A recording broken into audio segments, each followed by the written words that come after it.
讲到今仔日是正月初三，已经有民众提早上北路。这高公局也预测讲，今仔日的交通量是平常时的1倍半，也是这过年连假交通量上介济一天。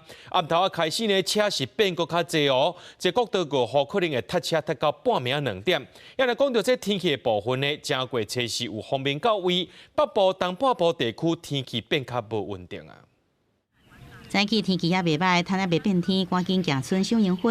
正月初三开始，随着南风混黑，所向北边各地拢转做有局部短暂好天气。初四开始方面报道，北部、东北部甲东部地区雨势更加明显。二月初三、初六开工，强烈大陆冷气团报道，气温下降，会感觉更加湿冷。下一波的冷空气从下礼拜一开始，那最冷的时间点可能会是在礼拜2的清晨，或者是礼拜3的清晨。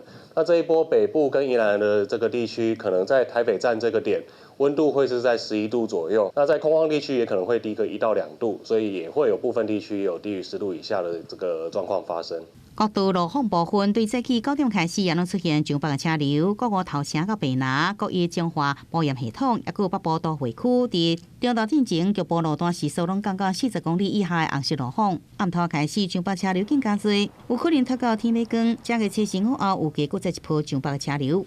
国道1号的部分，我们可以看到北向苗栗到湖口，明天的下午开始，下午2点过后，也会一路拥塞到晚上才可以得到疏解。过年假期剩无几天，通机场对初三开始连续3天，旅运量拢超过14万人次。机场公司讲，初4到初5也拢会出现真侪入境的旅客，请旅客爱注意随身甲托运的行李，避免摕唔到而发生纠纷。另外也提醒回国旅客爱确实遵守海关入境申报规定，避免违法。记者综合报道。